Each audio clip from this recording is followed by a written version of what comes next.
Before we start the show, let's hear from one of our sponsors. Their support keeps this show free for you. Hey there, Peace and Parenting family. If you love the podcast but wish to enjoy it without interruptions, your wish has come true. Introducing the ad-free version of the Peace and Parenting podcast, available exclusively on Apple Podcast. As a subscriber, you'll get all the heartfelt advice, parenting stories, and actionable tips you love without any ads. For less than the cost of a coffee each month, you will enjoy uninterrupted listening while also supporting our work to help you build stronger connections with your kids. Try it out for free. Simply find Peace and Parenting on Apple Podcasts, click Try Free, and you'll gain immediate access to our ad-free episodes. There's no commitment and you can cancel anytime. So if you're ready for a more peaceful, uninterrupted listening experience, subscribe now. Let's keep focusing on connection without the distractions.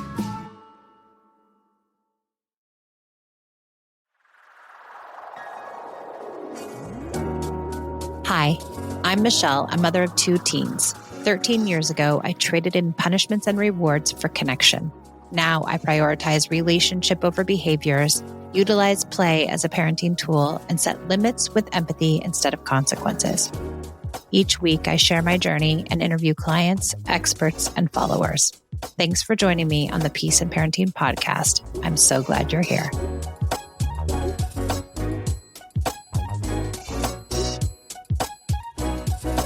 Hi, welcome to the Peace and Parenting podcast. I'm Michelle, and I have a guest today, Jamesetta, who's come to ask a parenting question. So, Jamesetta, can you introduce yourself?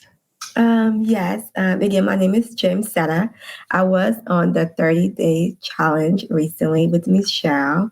I have 3 kids, 3 girls. I have a new 7-year-old, a 3-year-old, and a 1-year-old.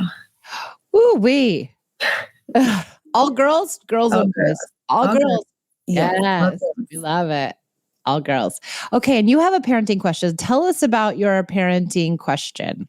Yes. So for the past couple of months, at least 6 months, we've been having a lot of struggle getting my 3-year-old in bed. And it's just been a lot of wake ups in the middle of the night. It takes about an hour to even go to sleep and then waking up again. It's just been a lot. That's hard. That's really hard. So you did the 30-day challenge. So are you doing daily special time? And have you gotten rid of threats and bribes and punishments and that kind of thing? I do try to do daily special time. Some days I just won't get to it, but I am trying to do it. I am trying to get away from the punishment. I don't do the punishment anymore. The threats and bribe I'm working on. It's fair enough. Challenging, but I'm working on it. Okay, good. And have you seen improvements with that, with the special time and the, getting rid of the punishments? Have you seen any improvement? I think some days are better than other. Mm-hmm. I think once I started with no punishment, I've seen like the limit has been pushed a lot more, like a free range for them to the 2 oldest ones. Yep. So it's like, I can get away with this now. I'm just going to sit here and not listen. So it's going to be a bit challenging as well. I'm trying to stick with, no punishment or no yelling. That was my main thing when I, yelling. With this program I was a yeller. And so, me too. Yeah. It's not fun being a yeller. It doesn't feel good. No. It's interesting you say that. And I think it's good to let people know, like oftentimes when you have used threats and bribes or punishments or yelling for a while, and then you stop using them, you do see a little uptick in off-track behavior or misbehavior. And it is because they were only behaving before because of the punishments. So they weren't really behaving because they were choosing the right thing.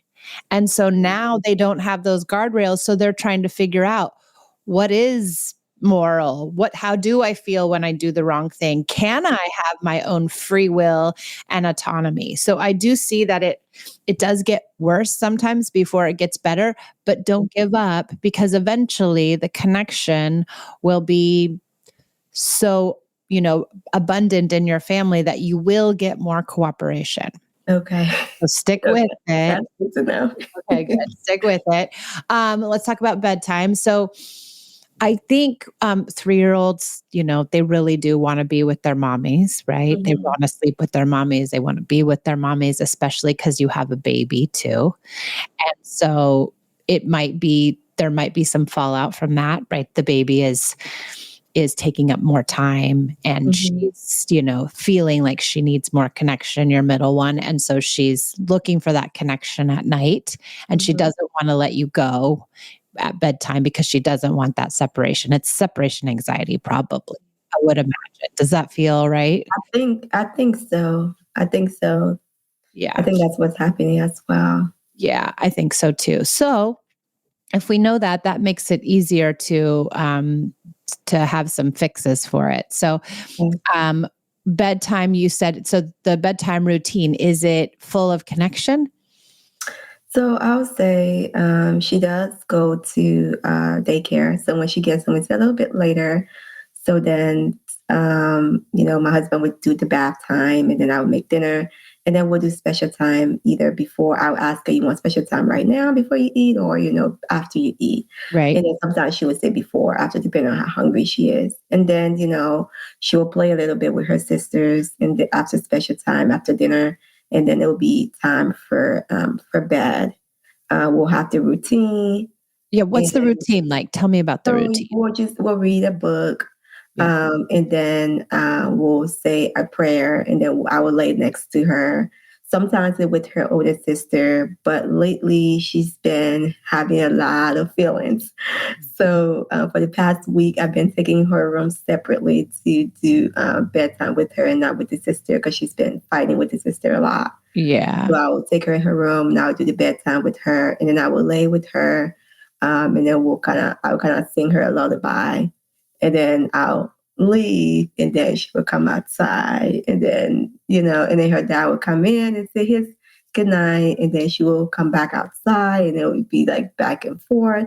And before we'll sit by the bed, and then eventually we started staying by the door, and then now it's in the couch where she knows there's someone in the couch. But then she would get out of her room and just sit by the door and just watch. Yeah. Okay. Yes. Okay. So a couple of things. One thing I might recommend is turning adding something to the nighttime routine that is like a big kind of vigorous play, like Okay. chase or hide and seek or some sort of wrestling or some sort of tag or some big game. At least the two older ones and you and dad can all play together so that we can get a little more connection because special time isn't enough. Hmm. It probably isn't enough. Probably not. Yeah. Yeah. And I think because she's in daycare all day and then she comes home and it's like off to the races, it's food and it's, playing with the sisters, and then it's, getting ready for bed. And the only real connection piece is that special time. Hmm. So I would add in an extra playtime with the four of you. It doesn't have to be long, Jamesetta. It can be 10 minutes. It really Okay.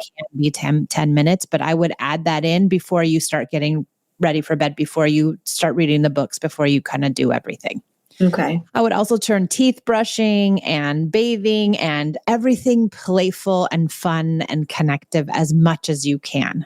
Okay. Because sometimes I think we get stuck and it becomes like a list of things we have to do and we get real tight and and I don't know if it's like that in your house, but the more fun and the more playful we can make it, the more connective it is. Okay. So I would try to think like you can do there's if you did you download the 13 games from Oh, the I did. I actually played the socks game, soccer? and Ken catch me with my oldest, and she loved that. I'm Oh, always exhausted, but I'm just like, okay, you want to do that? yes, amazing. You could do that right before bed, those games.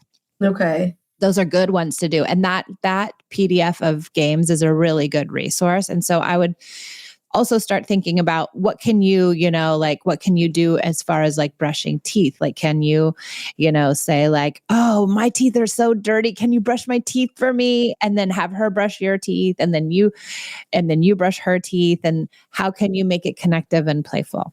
Okay. I would try What those. about potty breaks before bed? Because that's a hard one too. She'll say no, and then she will end up going in her pants at bedtime. Is does she wear a pull-up or anything at night? So she started wearing one because we're having a lot of accidents, and I think it's probably goes back to the sleep anxiety separation. So she does fine all day at home, all day at school, but then when it's bedtime, and it's just like I can't control my body. I would just let her wear them at night. She's still so little. Okay. I mean, my daughter wore them till she was 6. Oh, okay. I feel better now. You're fine. Let her wear them at night. If she can't control her potty, she can't control her potty. And maybe that's Okay. part of why she's waking up some of the times too. She's wet or she doesn't remember to go potty, or maybe she has anxiety around that. I would just let her wear the pull-up. Okay. And if she'll do the pee before bed, that's great. If she won't, she won't. For now, we got to pick our battles for now, just for now. Eventually you'll get there, but she's little.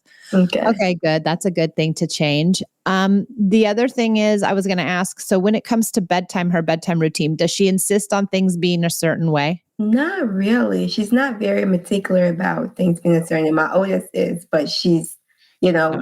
She practically will move things all over the place and just throw it around for the most part.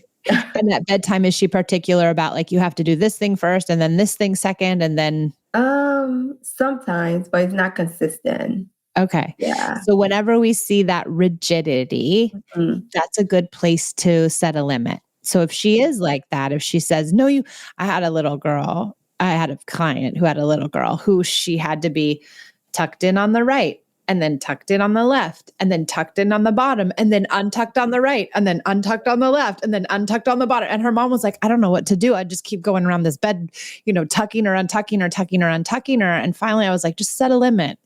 Say, I'm tucking you once and that's it.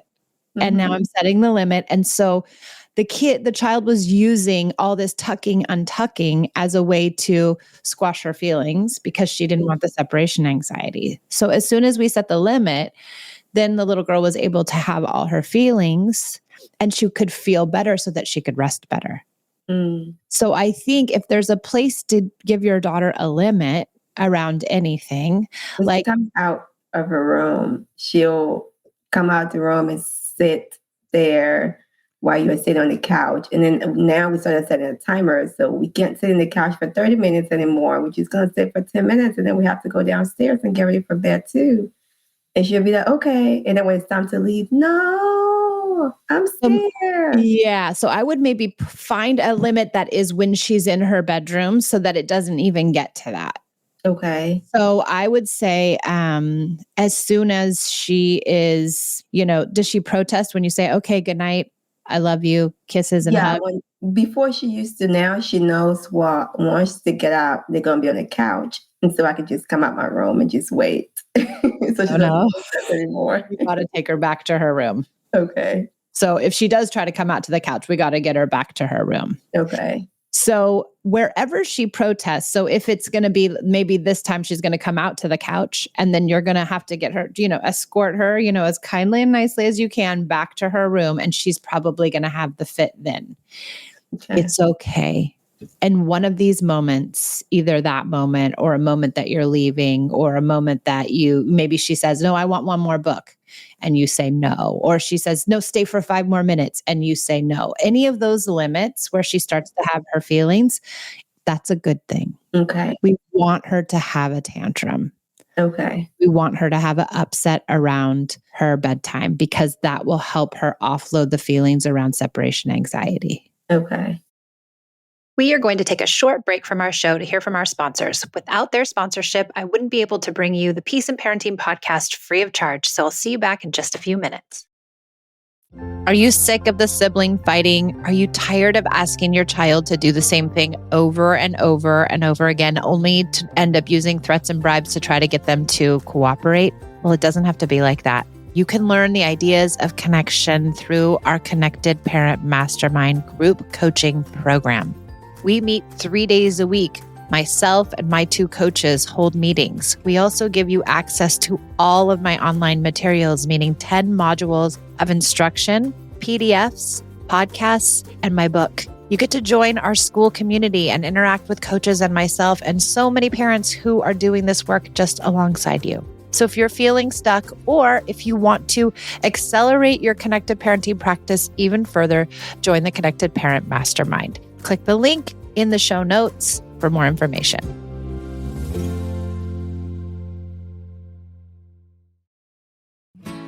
Hey there, Peace and Parenting family. If you love the podcast but wish to enjoy it without interruptions, your wish has come true. Introducing the ad-free version of the Peace and Parenting podcast, available exclusively on Apple Podcast. As a subscriber, you'll get all the heartfelt advice, parenting stories, and actionable tips you love without any ads.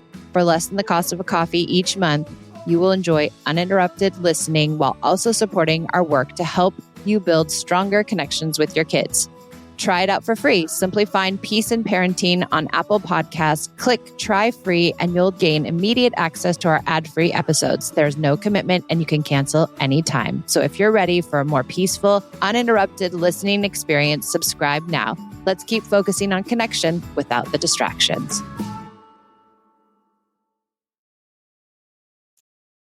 Okay, back to the show. Another thing too, you could start telling her earlier in the evening, like, we're not going out to the couch tonight. Okay. And she might have the tantrum right then.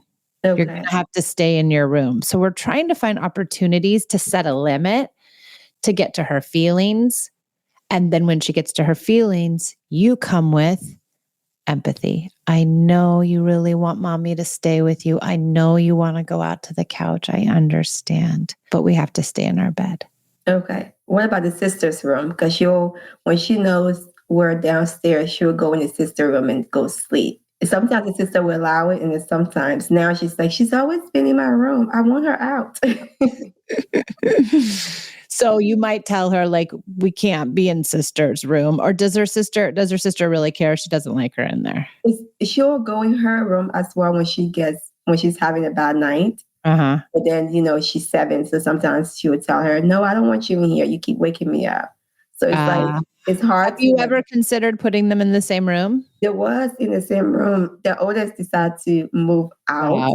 Okay. Because she was afraid she got tired of the sister waking her up. Got it. Okay. Then we can say to her, honey, you can't go in your sister's room. You have to stay in your room. And that might be another limit to have her feelings. The goal really is to get her to have her feelings. Okay. And she might have a long tantrum. And then once she's done having that tantrum, you have to put her back in bed and say goodnight again. And if she comes back out, you have to take her back in and find a place for her to have her feelings. Okay. And have that tantrum again. And then you put her back to bed. It's a very brutal process. Okay. It's not fun. Okay. Was she sleep trained, or how did you get her in her bed in the first place? She used to sleep in her, now it's the baby nursery. So she used to sleep in there in the crib and her sister next to her. But when the baby was on his way, we moved them upstairs she and her sister's room. And so she had a separate bed when she was 2.5. So the sleep issues started when she got out of the crib and started sleeping at the toddler bed. So we've been kind of battling that on and off. She was doing okay. And then the sister decides to move out about 3-4 months ago. And now we're having the anxiety, don't want to be alone. And this makes sense. Yeah. So this makes sense, Jamesetta. Imagine if you're 2.5 and you're sleeping with your sister, and then 3 months later, your sister kicks you out. Mm-hmm. And now you're all alone in this room, all by yourself upstairs. Mom's with the baby in the nursery. And so it makes sense that she's having a really hard time. Mm-hmm. I think we have to keep that in mind. Yeah. I'm starting to, especially with this program, be more empathetic around the situations. Before, when I'm super tired, I just want you to sleep. I know. Well, you have a lot on your plate. And of course, you just want her to sleep because it's the only time you get to rest is when the girls are resting. Yeah. Yeah. And so then it can feel a lot of pressure to get her to sleep and to get her to stay in her bed. Mm-hmm. Yeah. Let go of that pressure if you can, because it won't make her sleep any more or any faster or any longer. Mm-hmm. And just, I think, trying to change your mindset that she's struggling. She's really having a hard time. Poor baby girl doesn't know, if she's scared and she's alone. Yeah. Yeah. And I think just when she's having these tantrums, just saying, I'm right here. I understand. I know this is really hard. And really listen to her feelings. Yeah. The thing with her and having the tantrum, because lately I've noticed that she's been having a lot of feelings. Mhm. So I've been trying to listen to it. It's just harder because she doesn't stay in that feelings for too long. Like she gets distracted. Like when she's having the feelings, I'll bring her in the room. I say, I'm going to stay here with you. It's okay. I'm right here. And she will cry for like a minute or two. Oh, baby. And then she'd like go play with something else. I'm like, no, just have it. Just let it all out. Yeah, she's not getting all of them out. She's not getting Maybe it all these out. limits around the bedtime and this putting her back and this whole process will get her to her feelings. Okay. Yeah, I'm hoping. Me But too. but this is a good notice that you're noticing that she's like distracting herself out of her feelings almost. Yeah. She could be scared of her own feelings. Yeah, I think so. I think that's what it is too. She will distract herself and I will bring back the issue. Or if she, like yesterday, I had to bring her in bed early because she was a lot of back and forth with her sister. And, she was just really like, she had a lot of tantrums yesterday after school and even after bedtime, after the time before bedtime, her sister was doing her homework and she was just bothering her constantly. Mm-hmm. And so I told her, I said, okay, baby, it looks like we just need to go and rest now. And then, she started with the feelings. I said, great, let's go have the feelings upstairs and then we can get ready for bed. And I was hoping she was going to have it for a very long time because I took her away from everyone and I sat with her. And she's like, no, I'm not ready for bed. I was like, great, this is good. Yeah. And then it lasted for a minute and I'm like, no. Well, the other good way to get feelings out, Jamesetta, is through laughter. Okay.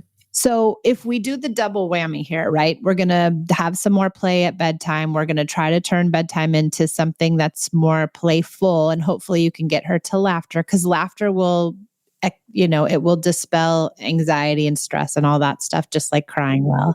Mm-hmm. And then if you really start these limits with the bedtime, I hope we can get her to tantrums. I think what's happening, and you're totally right now that we're talking about it, like she's not getting to her feelings. Mm-hmm. And she's chock full of them. And that's why she can't sleep. Yeah, I wouldn't have even known about, feelings if I hadn't come in contact with your program. Because usually for me, I'm just thinking, you're just crying a lot. Like why are you crying a lot? But now I want her to have the tantrum so she can get it out. Because I know with daycare and, the changes after the baby came, it was a lot of changes for her. Yeah. And then, having an older sister sometimes doesn't want her to touch her things and, sometimes will be unkind to her. So I feel like she had all these forces against her. And so, I want to be there and empathize and listen to their feelings, but she won't get it out. Well, Jamesetta, you have the right mindset. I'm so glad you have that. Maybe she's scared to get him out right now. Maybe she's scared that it isn't safe yet. Okay. To get them out. Maybe she needs, how long have you been doing this work? So I stumbled across your podcast. I think it was probably maybe a year ago. I was listening to some parenting podcast and your came up and I was like, this is a sign because you were speaking everything in my language. And so I've been following the podcast for a while, but I haven't really been implementing things now. And when I was listening to the podcast, I was just listening. I wasn't really implementing until maybe we'll say the end of last year. Okay. But, January and February, I started with, being very consistent with the special time. Yeah. And avoiding like the punishment. I'm still working on the threat and bribe. Yeah. I've been doing really good with the yelling. I sometimes will, lose it. And my oldest would tell me, you're yelling again. Good for her. Good for her. She's my emotional child. I would say my strong-willed child. So that's a whole story for another day. Well, so if you've only really, because it's not March yet. Sorry, it's end of February. So you haven't been doing it for long enough to, think of other, think of like other ways to troubleshoot. I think for me, what I'd say is like 6 or 8 months is Okay. probably like the sweet spot where things really start to move. If you can stick to it and if you can get rid of the threats and bribes, I'd try really hard to get rid of the threats and bribes, because if she's not a strong-willed kid, but she sees people being threatened or bribed, or she's being threatened or bribed, it can shut her down. Okay. And so she might not feel safe enough yet Okay. to have her feelings. So I'd just be really patient with her. Okay. I know it's hard with bedtime. I'm sorry. I know it really cuts into your sleep and your stability and your ability to come with the kids with kindness because we're tired. But I think if you can give her a little more space, she's going to get there. Okay. She's going to get there. Are you still doing the program? Are you still in Not currently. Come back. I know. Yeah. Yeah, come back, because we have 3 meetings a week. So you could come and ask these questions every week and get really good ideas around it, because it's hard to do it alone without Yes. support. Yes. Really. I've noticed I was able to implement more when I felt like I was, it's not like someone was watching over me, but I felt like, I was giving these tools and I could fall back on to be able to do what I wanted to do in my parenting. Yeah, you need the accountability, right? It's not so much, the actual program, but it's knowing like, oh, I paid for this thing. I'm going to go to this thing. There are people there who are, know I'm coming. And so I think that really helps us do the work. It really does. And I hear it all the time. People need the accountability. Mm-hmm. Yeah. Jamesetta, you're doing great with those girls. Thank you. I'm so impressed you're getting rid of your yelling. I was a yeller too. It's not easy. Yeah. Okay, well, I hope some of this was helpful. Thank you, everybody, for joining us on the Peace and Parenting podcast. Thank you, Jamesetta. Thank you.